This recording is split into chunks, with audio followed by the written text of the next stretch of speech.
Manu Katché, bonsoir. Bonsoir Benoît. Dis donc, ça fait longtemps qu'on t'avait pas vu ici au studio de Radio Val. Qu'est-ce que t'es devenu? Non, j'étais là l'année dernière. T'es venu l'année dernière, mais peut-être pas au studio. Non, je suis venu dire bonjour. Ouais, t'es venu dire bonjour, faire la bise comme d'habitude. Je suis bien élevé. Oui, toujours poli, voilà. Toujours très bien. Oui.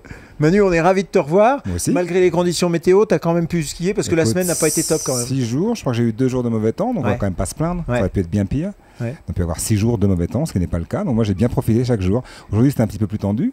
Mais j'ai skié toute la matinée quand même. Bon, tu viens tous les ans à Val d'Isère, t'es un vrai fidèle. T'as des copains, t'as des relations. Parfois tu joues même dans les bars et tout ça. Qu'est-ce qui fait cette osmose entre toi et Val? J'écoute, je sais pas, je pense que j'ai connu la station il y a fort longtemps. Sinon, j'ai pas, ça va pas nous rajeunir évidemment, mais il y a fort longtemps. Donc je pense qu'il y a une vraie évolution de gens qui étaient là dès le départ.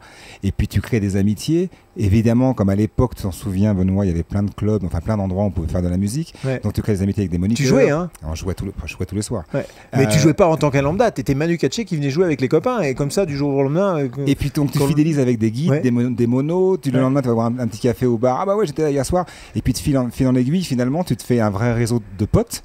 Et plutôt sain parce que beaucoup de sportifs. Et tu te dis, bah tiens, je vais aller faire du ski où le domaine est juste gigantesque et magnifique. Tu te dis, bah je vais aller à Val d'Isère parce que finalement, chaque année, tu te retrouves. Ces gens-là, après, se marient, ont des enfants. Les enfants sont copains de tes enfants. Et voilà, c'est ce qu'on appelle la famille. Hein. Ouais, c'est marrant ça parce que quand tu viens ici à Val d'Isère, tous les copains de Val d'Isère disent, tiens, il y a Manu qui vient. Donc tout le monde comprend, c'est Manu Katché. Parce qu'on pourrait dire Manu Katché. Non, ça me fait plaisir. Il y a Manu qui arrive. Ça me fait plaisir parce que j'ai vraiment l'impression d'être un habitué, même si je viens 1 voire 2 semaines par an. J'ai vraiment l'impression de faire partie de cette station. Ouais, que tu connais par cœur. Je la connais plutôt pas mal. Et le domaine skiable? Et le domaine skiable, je le connais plutôt vachement bien aussi. Ouais, ça a donné quoi aujourd'hui? Il neigeait? Alors moi, je suis resté sur Bellevarde. Je suis allé jusqu'au Thomeuse là-haut, je suis redescendu, Borsa, etc. Et je suis redescendu par la face. Alors tu skis en famille? Je skie en famille, ouais, plutôt, ouais, avec des potes aussi, mais plutôt, ouais, j'ai mes ados avec moi. Ouais, tes ados, c'est-à-dire tes enfants? Ouais, mes enfants. Ouais, ils sont grands maintenant? 24, 22, 21. Ah oui, d'accord. Ah, je les voyais plus jeunes. La dernière fois que je les ai vus, ils avaient 12-13 ans. Je sais, non, donc on skie ensemble, c'est super agréable de skier en famille, bien entendu. Ouais. Alors Manu, est-ce que tu as le temps dans toutes tes occupations professionnelles de venir passer 8 jours comme ça en famille? Bah, c'est pas que j'ai le temps, c'est de toute façon, c'est un obligé. Donc chaque année, je sais à quel moment la plus petite de mes enfants a ses vacances scolaires. Et là, je pose mes vacances. Moi, je dis voilà, il n'y aura pas de concert à ce moment-là, il n'y aura rien.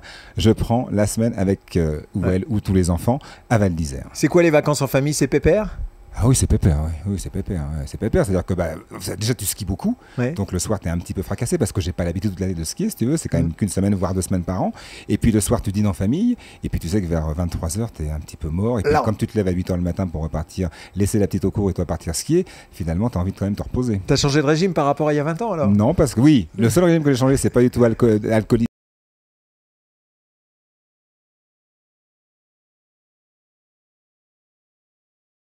Je supportais d'avoir un petit peu moins de sommeil, mais c'est vrai qu'on se couchait tard, on faisait de la zik. Très très tard dans la nuit, on n'allait pas en boîte, tout ça, on faisait juste de la musique, on buffait avec tout le monde, et le matin c'était un petit peu plus hard de se lever pour aller skier, mais je me souviens être sur les pistes très très tôt à l'époque aussi. Hein. Ouais. T'es un passionné de ski? J'aime beaucoup ça, je crois que c'est le seul sport que je pratique de cette manière-là. Ouais, je crois que mes parents m'ont mis sur le ski très jeune, donc c'est pareil, c'est quelque chose que au fil des années, ça s'est développé, et j'ai un vrai plaisir Non, en plus je suis un contemplatif, c'est-à-dire que moi je me mettre là-haut sur les montagnes et regarder ce qui Ouais, j'aime beaucoup ça. Donc c'est vrai que quand ce domaine est gigantesque, tu te balades aussi bien à Bellevarde que Solès, que le Fornay, il y a vraiment, tout change sans cesse, toutes les 5 minutes, 10 minutes, un quart d'heure, ça change. C'est magnifique quand tu as la chance d'avoir du soleil, mais même les nuages, les éclaircies, c'est assez exceptionnel. Donc je peux me poser là-haut, et pendant un quart d'heure, regarder ce qui se passe, puis après faire une piste, remonter. C'est très agréable. Alors Manu, quand on prépare une interview, on regarde la bio du gars, on regarde la bio de l'auteur, sa vie, son œuvre, etc. Moi je me suis dit, je vais faire les choses un peu différemment, je vais le regarder jouer. Parce qu'on apprend beaucoup de choses finalement en te regardant jouer. Jouer de la batterie, évidemment. Oui, sûrement. Skier aussi, hein. On apprend beaucoup de choses. Oui, mais oui, c'est clair, c'est clair. La première des choses qui m'a sidéré, c'est qu'on n'a vraiment pas l'impression que tu joues quand tu joues. C'est-à-dire que tu es tellement doux que c'est une plume qui va sur un fût. Alors c'est le coup de fouet, ça. Alors c'est quelque chose que j'ai développé au conservatoire. Ouais. Mon prof m'a vraiment appris à avoir le coup de fouet, c'est-à-dire que tu mets l'intensité dans le dernier moment où la baguette tape la peau. Ah d'accord. Donc c'est le coup de fouet du poignet, c'est vraiment au dernier moment. Donc ça évite de t'abîmer, d'avoir des tendinites. Ah, parce qu'il y a la tendinette de batteur? Il y en a plein de batteurs qui ont très très mal, évidemment, au dos, vu la position, parce que c'est quand même assis sur ton coccyx. Mais surtout le fait de, si tu joues avec ton bras, au bout d'un moment de 2 heures de concert, avec qui peu importe le genre de style musical, t'envoies quand même un petit peu la batterie, puis tu as une vraie constance de jeu, donc de son et de volume sonore que tu dois respecter. Donc au bout de 2 heures de concert, si tu joues qu'avec l'épaule, le bras, etc., t'en peux plus. Alors que là, c'est vraiment, comme on dit en anglais, effortless. Ce n'est que le coup de fouet du poignet, donc c'est beaucoup moins fatigant. Ouais. Alors, on est à peu près de la même génération. À peu près. Même si je parais plus jeune. Non, je rigole. Je vais être beaucoup plus jeune. Ça m'énerve. Mais Non, je sais que t'as de l'eau gazéifiée que tu fais toi-même, donc tu dois avoir des secrets. Tu te souviens de ça? Bah oui. Ouais. T'es plutôt de la génération Hendrix, Deep Purple, Oui, etc. oui. Pourquoi t'es pas un cogneur sur la batterie? Parce que c'était un peu ça quand même à l'époque. Alors, c'est difficile de répondre à ça, moi-même de répondre à ça. Ce que je peux te dire en tout cas, c'est que tous les gens avec qui j'ai joué, qui sont des gens qui font de la pop ou du rock, à chaque fois la réflexion des Sting ou des Peter Gabriel ou des Simple Minds ou Dire Straits me disaient à chaque fois c'est marrant parce qu'ils aimaient évidemment mon style de batterie, mais t'es vraiment un batteur de jazz qui joue du rock. Mais c'est ça. Et quand je joue du jazz avec des gens comme Garbarek ou moi-même ou Herbie ou Marcus Miller, je suis vraiment un batteur de rock qui joue du jazz. Donc c'est assez intéressant. Ah, mais j'ai eu cette impression. Voilà la réponse, je pense que c'est la réponse. Que tu n'étais fait que pour le jazz finalement, que ça devait être des accidents de parcours que d'aller dans le rock. Non, je crois que c'est ce qui en plus m'a formé, donc je suis ravi d'avoir fait du rock pendant 25 ans, même presque 30 ans. Mais non, je crois que c'est l'approche, je pense que c'est pas dans ce que tu dégages physiquement. La puissance, elle n'est pas dans le physique. Ouais, tu perds le pas en quelque sorte au front quand tu joues de la batterie. Exact. Non, mais en plus, j'ai la casquette en l'envers qui retient ma sueur. D'accord. C'est un peu l'idée. C'est pour ça que j'ai la casquette. Mais honnêtement, la puissance vient pas forcément de ton physique. Encore une fois, c'est l'approche du son de ta batterie. Enfin, moi, c'est la batterie évidemment, tout le monde le sait. Ouais. Mais du son que je vais pouvoir sortir des tomes, des cymbales, etc. Donc c'est pas forcément plus je vais taper fort, plus ça sera puissant. La puissance, ça vient pas de là. C'est comment tu approches, comment tu attaques tes pots, comment tu joues ton gimmick, etc., etc. Donc il y a plusieurs écoles.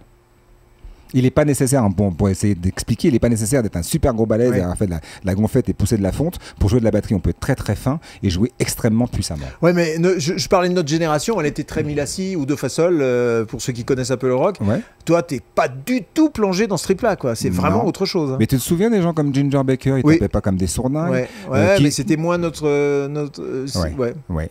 Alors après, moi j'étais influencé par des gens comme Narada Michael Walden, de Mahavishnu, Billy Cobham évidemment, des Jeff Porcaro, des Harvey Mason, mais ces gens-là ne tapaient pas comme des sourdingues. En tout cas, la musique qu'ils exprimaient n'était pas une musique, tu vois, insupportablement forte. Ouais. Bon, alors donc tu es un musicien aussi de jazz, tu viens de sortir 4 albums, un 4e dernièrement là. Éponyme, Manu Katché. Ouais, éponyme, Manu Chez Katché. ECM. Eh ben, faut le dire. Voilà, c'est un jazz. Alors, ce qui est intéressant, c'est la formation. C'est que, tu sais, pour un batteur, tu le sais, Benoît, pour un batteur joue avec un bassiste. Exactement. C'est vraiment intime, quoi. Tu vois, c'est vraiment extrêmement soudé. Moi, j'ai longtemps été associé à des bassistes tels Pino Palladino, tels Tony Levin et Marcus Miller, il n'y a pas très longtemps. Notamment les mêmes sur scène. Absolument. Ouais. Et là, sur cet album-là, je me suis dit, je vais essayer d'aller un tout petit peu plus loin dans la composition, me passer d'une basse. Non pas pour le jeu de basse, mais simplement pour les fréquences que ça occupe. Et je me suis dit, s'il n'y a pas de basse, on va avoir tout ce champ de fréquences libres. Qu'est-ce que ça va donner sur mon son de batterie et les autres instruments? Instruments avant, notamment. Voilà, donc le line-up de cet album-là, qui s'appelle donc Manu Katché, c'est Orgamon, B3. Je suis fan inconditionnel de l'Orgamon B3. Oui. Évidemment, basse avec au pied. Avec la Leslie, non? Absolument, la cabine Leslie, obligé. Avec basse au pied, basse aussi main gauche. Piano, le garçon qui s'appelle Jim Watson, est anglais, joue les deux. Sax norvégien, toujours le même. Et trompette aussi, trompettiste norvégien. Donc ça veut dire, et batterie. Donc ça veut dire qu'il y a beaucoup d'espace de son qui tout à coup donne beaucoup de résonance entre les instruments. Ce qui n'était pas le cas quand tu as une ligne de basse. Et en plus, au-delà de ça, moi ça me donne une certaine liberté. C'est-à-dire que quand tu as une ligne de basse, quand j'écris même ma propre musique, tu mets une ligne de basse sur la musique, forcément quand tu joues la batterie, tu joues avec cette ligne de basse. Là, il n'y en a pas. Donc je peux être c'est pas plus free, c'est un coup plus à même de pouvoir aller chercher d'autres choses, de répondre au sax ou à la trompette ou au pianiste d'une manière différente parce que d'habitude j'ai besoin de conserver cette ligne de basse dans le jeu avec lequel je suis. Là c'est pas nécessaire. Ouais, donc c'est assez intéressant. Et tout à coup, je termine. Tout ce qui est intéressant, c'est qu'on devient un tout petit peu plus blues. Étonnamment. Ah, étonnamment. Ouais, parce que tu disais il n'y a pas de basse, mais tu parlais de pied tout à l'heure parce que l'orgamon il a un pédalier. Absolument. Mais alors c'est plutôt une entité de basse, de son de basse qu'une ligne de basse. D'accord. Parce qu'une ligne de basse jouée par un bassiste acoustique ou un bassiste électrique, c'est une vraie ligne de basse précise, rythmique et mélodique, voire lyrique. Là, c'est une entité sonore de basse. C'est moins précis. Donc c'est pour ça que je dis que c'est un petit peu plus blues. Bon, dis-moi Manu, quand on écoute ton album, il faut se le reconnaître, il n'est pas fait pour toutes les oreilles parce que faut le suivre. Je veux dire par là, c'est pas simple. Les lignes mélodiques s'accrochent pas directement comme une chanson tralalaire. Je suis pas d'accord. Je suis pas d'accord. Je suis pas d'accord parce que justement, j'ai souvent beaucoup de gens qui viennent me voir après les concerts qui me disent on n'est pas des fans de jazz. Alors jazz veut dire quoi? Le jazz pas des années 40 ou Miles Davis ou Coltrane. Voilà, c'est ça. Je pense que c'est un jazz qui est plutôt assez justement assez accessible, assez lisible parce que justement j'écris en plus. Alors ça c'est intéressant parce que tous les morceaux de jazz, enfin les morceaux instrumentaux que j'écris, sont vraiment écrits comme des morceaux pop. C'est-à-dire que si tu écoutes bien les morceaux, tu trouves une intro, un couplet, une réintro, un refrain, un middle eight ou un breakdown et un re-refrain ad lib. Ce qui veut dire que bon, moi c'est mon expérience d'avoir accompagné des chanteurs pop et rock, mais je pense que j'étais influencé par ces structures-là, donc j'écris de cette manière-là, même si ça reste instrumental. Ce qui veut dire que quand quelqu'un écoute un de mes morceaux qui dure jamais plus de 5 minutes, voire qui est même souvent entre 3 minutes 50 et 4 minutes, je pense que sans le savoir inconsciemment, il peut se dire je m'y retrouve, d'un coup je retrouve la mélodie qui est là, il y a un break, là on repart, parce que c'est écrit de cette manière-là. Normalement le jazz, simpliste, c'est A, B, A. Tu joues le thème, 2 fois, tu as l'impro et tu reviens au thème. Donc effectivement l'impro ça peut durer des heures. Ce qui n'est pas mon cas. Si tu écoutes bien, tout est extrêmement structuré. Même les plages d'impro sont très structurées. C'est-à-dire que tu as quoi? Tu as 16 mesures et c'est fini, on revient au thème. Donc justement, je me suis rendu compte, et pour te dire, pas pour te contredire, mais pour te dire, je vais même plus loin sur scène où je fais chanter les gens. C'est ce que j'allais te dire. Un gimmick d'un des morceaux. Et le chant dans tout ça, c'est ce que j'allais te dire. Alors moi je ne chante pas, mais les gens chantent sur scène. Oui. Je l'ai fait même sur l'album? Non, pas sur l'album. Pourquoi justement ne pas chanter? Peut-être le prochain. Ah, peut-être. Tu n'exclus pas ça? Non, je n'exclus pas. Peut-être pas moi, mais peut-être un invité qui viendra chanter. Ouais, c'est pas impossible. Ouais. Alors, t'es plongé en fait dans cette ambiance-là. T'as été dans une ambiance beaucoup plus populaire. T'as été, si j'ose dire, t'as été découvert dans la Nouvelle Star, hein, mais pas côté micro. Oui, d'accord. Oui, publiquement. Voilà, publiquement. On te connaissait, dans le rock tout ça, mais bon, au grand public, Manu Katché est devenu quand même quelqu'un. Enfin, si je me trompe, tu m'arrêtes, hein, mais vas-y. Ta grosse notoriété, tu l'as eu. Public en France. Voilà, c'est ça. Voilà. En France. Ouais. Pas le reste. Je ne suis pas qu'en France, moi. Je tourne beaucoup à l'étranger. Alors, dans ce type d'émission, on chante souvent des chansons connues, populaires, etc. Toi, tu es complètement l'antithèse de ça. Complètement. Mais ça veut pas dire. Et tu revendiques en plus. Oui, puis ça veut pas dire que j'en écoute pas. Oui. Mais effectivement, quand j'étais dans cette émission-là, qui était assez intéressante, parce qu'il y avait des jeunes gens qui venaient, qui chantaient plutôt bien, j'avais un positionnement qui était différent. J'avais besoin d'une performance et vocale et rythmique. Ouais. Mais ce que les mots m'ont compris d'ailleurs. Ouais. Voilà, il n'y avait rien d'autre, mais je pense que c'était nécessaire. J'avais une vraie complémentarité avec mes acolytes. Ouais. Au sein même de cette émission. Et ce qui est intéressant, c'est qu'effectivement, c'était un programme très populaire, et je pense que via ce programme-là, bon ensuite j'ai fait l'émission sur Arte One Shot Note pendant 4 ans aussi, mais je pense que ça a tout à coup donné envie à certaines personnes d'aller me découvrir un peu ailleurs. Et j'en ai vu plein dans les concerts en France, parce que évidemment c'est une émission française, donc j'ai vu plein de gens qui sont venus en France à des concerts me dire moi j'avais jamais écouté de jazz, et ben je savais pas que c'était ça, c'est vachement sympa. Et surtout des tonnes de courriers où les parents me disaient moi la batterie je savais pas trop ce que c'était, et je vous ai vu donc à cette émission là, et ensuite donc j'ai fait une petite recherche sur vous, et je savais pas, ma fille voulait faire de la batterie, mon fils aussi, je les ai mis à des cours de batterie, donc ça a développé, c'est plutôt pas mal. Ouais, j'ai vraiment le sentiment en tous les cas que toi à la batterie c'est un véritable instrument, c'est pas juste un tempo, c'est un instrument. Ah oui, à part entière. D'ailleurs tu accordes, il faut le savoir, tu accordes toujours de la même manière. Toujours. Alors je peux pas dire de quelle manière, ça fait tellement longtemps, c'est carrément inconscient. Mais j'ai une vraie, je commence de la grosse caisse et je remonte sur les tomes et je finis par la caisse claire, avec une harmonique très précise. Non, bien sûr, j'ai toujours accordé ma batterie. T'aimes bien la grosse caisse un peu ronde, non? Oui, puis avec certaines infrabasses, une résonance, et puis après les tomes qui suivent. Oui, absolument. Ouais. Et quand tu joues, c'est ça qui est incroyable, on a l'impression que, je sais pas, t'as la finesse de quelqu'un qui lirait de la même manière, la quiétude, la finesse. Quand tu joues, t'es quelqu'un de beau à voir finalement. Alors, je te remercie, moi je vais dire un truc, j'ai vu le même truc, on parlait de ski tout à l'heure, et puis c'est important d'en parler parce que ça peut être extrêmement artistique. J'ai eu la chance de rencontrer des gens comme Gros Piron, ou Candice Gilles, ou Sébastien, comment il s'appelle, freerider, Sem Michaud, le freestyler Grégory Guenet. Je suis assez proche de ces gens-là, on a skié ensemble. Ces mecs-là, tu les vois skier, c'est la même chose. Ils ont le touché. Ouais. C'est ça. Et tu les regardes et tu dis waouh, c'est magnifique. Et tu as l'impression que c'est vraiment très très facile. Et souvent les gens viennent me voir et disent mais on n'a pas l'impression que ce soit super dur. Alors voilà, c'est la maîtrise. Et je pense qu'à ce niveau-là, c'est la même chose pour ces gens-là, pour certains sportifs, etc. Ouais. C'est la maîtrise. Quand tu maîtrises vraiment ton art ou ta spécialité, les gens qui vont te regarder, tout à coup, ça va être quelque chose de lisible d'une manière assez simple. Et je pense que c'est ça l'idée. Et derrière, il y a un boulot extraordinaire? Bah ouais, il y a du boulot, il y a quelques années de travail. À l'époque, c'était 7 heures par jour mon instrument. Puis tu écoutes beaucoup de musique, tu en joues beaucoup, tu as des challenges.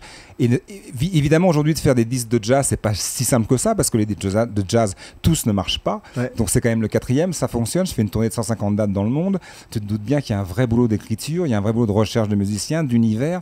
Ouais, c'est du taf, ça se fait pas comme ça, c'est pas si simple que ça. Sinon, tout le monde ferait de la musique en général, et tu le sais aussi bien que moi, que ce soit de la chanson ou pas. Il y a quelques élus, quoi, malheureusement, mais c'est un peu normal. Mais tu aurais pu garder ce confort populaire que tu avais au moment de la Nouvelle Star. Mais j'avais pas envie. J'aime bien. C'est fort, ça, parce que c'est pas calculé. C'est ce que je suis, moi. C'est-à-dire que tout à coup, après la Nouvelle Star, j'aurais pu effectivement me dire, voilà, je vais faire un album où je vais venir faire avec tous mes potes, les Jonas, les Woolsey, etc., faire des chansons. Oui, mais bon, non, je suis allé carrément sur One Shot Note, qui était vraiment l'antithèse de la Nouvelle Star, et j'ai fait des albums de jazz. Mais je pense que c'est ça qui est intéressant, parce que tu draines un petit peu pas une grosse partie du public, mais quelques gens que ça intéresse. Et je pense qu'il faut... Je suis pas en train de dire que j'essaie d'élever le débat, mais moi, je suis un passionné de cette musique-là, comme toi, et avec vraiment, on va dire, un côté très qualitatif. Et je pense, même sans être pointu, je pense que c'est intéressant pour la nouvelle génération, j'entends les 15 ans, 15-18 ans, de découvrir ça. Bah, si ces mecs-là m'ont vu à la téloche et tout à coup je leur parle, la manière de m'exprimer leur parle, et que je puisse leur donner un petit peu envie de découvrir une autre musique que celle qu'ils écoutent à longueur de journée, c'est gagné. Bon, t'avais One Shot Note. Malheureusement 4 ans, c'est fini parce que tout simplement parce que le mec qui est venu en place après l'équipe avec qui j'avais signé, qui est parti à la retraite, le nouveau directeur des programmes, ça l'intéressait pas du tout. Lui, il venait de la 3, il voulait un truc très populaire et il m'a dit voilà, moi One Shot Note c'est pas trop mon truc. Je lui ai dit mais je peux casser le budget en deux, je peux minimiser l'équipe. Non. La réponse était non. J'ai dit, bon, voilà. Ah oui, c'était sur un point de vue artistique alors. Oui, ça n'intéressait pas. Je pense que culturellement parlant, on ne parlait pas de la même chose. Voilà, c'est ça. C'est un peu dommage parce que ce type d'émission est plutôt rare. Hein. Oui, puis il n'y en a pas beaucoup. Il nous reste aujourd'hui Taratata, puis on a fait le tour, quoi. Donc c'est un peu dommage. Ouais. T'en avais vu du monde dans cette émission? J'en ai eu du monde. Hein. Et t'es joué avec du beau linge? Ouais, moi je me suis régalé. C'est vrai que j'adorerais pouvoir le refaire, mais c'est très difficile à la télévision de faire ce genre de choses parce que le live, finalement, ne fonctionne pas beaucoup. C'est dommage. Ce qui était bien dans cette émission-là aussi, c'est que en dehors du fait que les gars s'exprimaient en live, jouaient, il y avait aussi cette ambiance pré et post. Finalement très intimiste, comme ici à la radio. Quand on est ici, on boit un coup, tu me sors ton verre d'eau gazéifiée maison. On dit non mais c'est vrai, mais c'est ça. Mais je pense que c'est ça qui est important. C'est la relation qu'on a. C'est pas ce qu'on va montrer à l'extérieur qui va être archi glamour. L'intérêt, c'est ce qui se passe à l'intérieur, c'est comment la relation entre les gens évolue pour qu'au final, quand la performance elle est publique, elle devienne ça. Ouais. Elle ne devient pas ça comme ça, elle devient parce qu'il y a une relation entre les gens, il y a une vraie interactivité. Moi, je crois qu'à ça. Sans les autres, on ne peut pas faire grand-chose. Bon. Donc, ce qui veut dire que ce qu'il faut montrer aux gens, c'est comment ça fonctionne, le fonctionnement. Alors, tu ne peux pas tout montrer, je ne parle pas des études musicales pour moi, etc., mais tu peux montrer en tout cas comment le travail se fait. Et à partir de là, les gens peuvent comprendre effectivement comment tu arrives à présenter quelque chose. Ouais. Je trouve ça vachement intéressant. Une certaine alchimie en quelque sorte. Et puis, il y a eu l'émission de radio sur France Inter? Oui, pas longtemps. Pas longtemps, pourquoi? Alors écoute, je me suis pas vraiment entendu avec S. Ah, oui, voilà, donc ça s'est réglé comme ça. Il m'avait promis quelque chose qu'il n'a pas tenu. Et je lui ai dit, bah, c'est pas grave, et moi, ça s'arrête là. Bon, t'en es où alors Bah, écoute, alors, tu me parles de radio. Il se pourrait bien qu'en fin 2013, je relance un programme sur une autre radio. Je vais pas te dire pour l'instant laquelle, parce que j'ai un rendez-vous, mais ça en avance encore. Mais j'aime beaucoup la radio. C'est très agréable. Ouais. Très, très agréable. Puis moi, j'aimais bien le principe d'émission que j'avais mis en place. Donc, j'aimerais bien refaire un petit peu la même chose sur une autre radio. Donc, ça, peut-être fin 2013. Ce qui est intéressant, c'est que la fin du mois de mars, mars-là, il y a un bouquin qui sort. Que j'ai écrit avec un des éditeurs du Cherche Midi, donc ça sort au Cherche Midi, ça s'appelle Roadbook. Et je raconte pas ma vie, mon œuvre, ni ma bio, parce qu'on s'en fout, mais je raconte finalement, si tu veux, toutes les anecdotes qui se sont passées au moment des rencontres avec des gens, Gabriel, etc. Mais au sein de ça, donc après, avec Sting, on a rencontré Paul Simon, après j'ai rencontré avec Johnny Mitchell, Prince, et des anecdotes comme ça qui sont passées. Alors pas forcément des anecdotes musicales, des rencontres. Et sur 160 et quelques pages, je raconte ça avec Stevie, etc., etc. Une sorte de bio, là? C'est pas une bio, ce sont plutôt des anecdotes, des émotions. Et finalement, il y a tellement d'interactivité entre tous les gens avec qui je travaille, parce qu'il y a toujours un lien, un bassiste ou autre, ou un clavier. C'est devenu un peu un roman. Donc ça sort fin mars. Et ça, je suis vachement content. C'était 1 an de boulot. Ouais. Moi, je ne suis pas auteur. Donc j'ai été aidé d'un des éditeurs, qui s'appelle Vincent Roy, qui travaille au Cherche Midi. Et là, le bon à tirer par la semaine prochaine. Donc fin mars, ce bouquin sera en librairie. Et il sera ensuite traduit en anglais et en allemand. Et tu as la même émotion que pour la sortie d'un album? Alors c'est difficile, c'est marrant, tu sais, parce que quand on se voit, évidemment, après avoir vécu un certain temps, on a plein d'anecdotes, mais tous, autant qu'on est, on a toujours des trucs à raconter. Moi, je me souviens, raconter toujours les mêmes à table, et les enfants disaient, mon papa, c'est bon, on la connaît, ça va te raconter 150 fois. D'accord. Et je rencontre ce type-là qui me dit, ça serait bien de faire un bouquin comme ça. Enfin, je lui en parle et il me dit ouais, je suis intéressé. Et je me suis dit maintenant il faut que j'écrive parce que le processus était assez long, mais j'ai écrit moi-même toutes ces anecdotes et je racontais toujours les mêmes. Et je me suis dit comment je vais faire pour me souvenir des autres, il y en a plein. Et ben finalement le disque dur, oui, ton cerveau c'est 1000 fois plus important qu'un disque dur. Tu commences à écrire et tout elle revient. Donc je me souviens écrire, tout à coup prendre un petit magnéto pour enregistrer pour pas perdre l'idée, etc. Et donc j'écrivais les anecdotes, lui m'enregistrait, je lui racontais les anecdotes au micro. Ensuite, les fondait en deux, me les renvoyait, donc on va dire la compilation des deux. Moi, je corrigeais, je réécrivais pour qu'on garde un petit peu mon ton. Et voilà. Donc, tu vois, le processus était assez long. Voilà pourquoi un an de travail. Alors, mais c'est très intéressant. Si c'est une sorte de retour en arrière sur ta vie, non pas ton œuvre, non, on va dire de 86 à aujourd'hui. D'accord. Tu portes quel jugement sur ta vie jusqu'à maintenant? Je pense que j'étais quelqu'un de... je sais pas si tout a été réussi aux gens de me le dire. Moi personnellement oui, parce que c'est moi qui l'ai fait et je regrette rien du tout. Professionnellement parlant, je trouve que vraiment j'ai eu beaucoup de chance. J'ai vraiment été un privilégié. Je suis toujours un privilégié. J'ai rencontré des gens incroyables. Ça va être beaucoup plus difficile si je devais commencer aujourd'hui, je pense, parce que la musique a changé, la manière de consommer de la musique a changé aussi, la manière d'écouter de la musique a changé. Donc je pense que je suis né au bon moment. J'ai eu la chance de rencontrer ces gens-là au bon moment. Et ce qui est vraiment, si je fais vraiment le retour en arrière, ce dont je suis le plus fier, c'est pas simplement d'avoir fait des beaux albums et des belles tournées, mais c'est d'aujourd'hui d'avoir toujours les mêmes relations que j'ai eues avec ces gens-là il y a 25 ans. Ah oui, tu gardes. Tu vois, on a fait une tournée avec Peter Gabriel aux États-Unis au mois d'octobre dernier. On a fait l'anniversaire de l'album So, les 25 ans. Oui. La relation était la même et 15 jours plus tard, on est allés skier tous les deux à la Plagne. Super. Tu vois, juste l'envie de skier tous les deux. Il y avait un événement sportif là-bas. On est allé là-bas. Ça, c'était génial parce qu'on a retrouvé les mêmes émotions qu'il y a 25 ans. Sting, il vient à Paris. Même si j'ai pas travaillé avec lui récemment, on va déjeuner ensemble, on se raconte plein de trucs. Voilà. Ça, je suis vachement fier de ça parce que c'est ce qui est le plus important parce que c'est l'humain.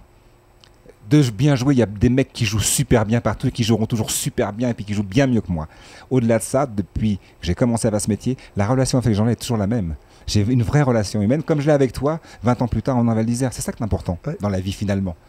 C'est la longévité de la relation humaine. Le reste, oui, ce sont mes codes, ce sont les tiens, mais ça reste un peu accessoire. Donc le retour en arrière, ouais, privilégié, beaucoup de chance, bon moment. Je suis ravi de la carrière que j'ai évidemment musicale, bien entendu. Et le reste, même les choix télévisés, je les revendique tout à fait. Et au-delà de ça, voilà, ce que j'ai gardé ces gens-là près de moi, ça, et ils m'ont gardé près d'eux. Donc ça, je suis assez fier de ça, ouais. Manu, ce sera le mot de la fin et la conclusion alors? Absolument, c'est pas mal comme conclusion. Je te souhaite une bonne fin de séjour à Val d'Isère. Tu reviendras quand? Merci. L'année prochaine. L'année prochaine. Je te fais une grosse bise. Merci. Ciao.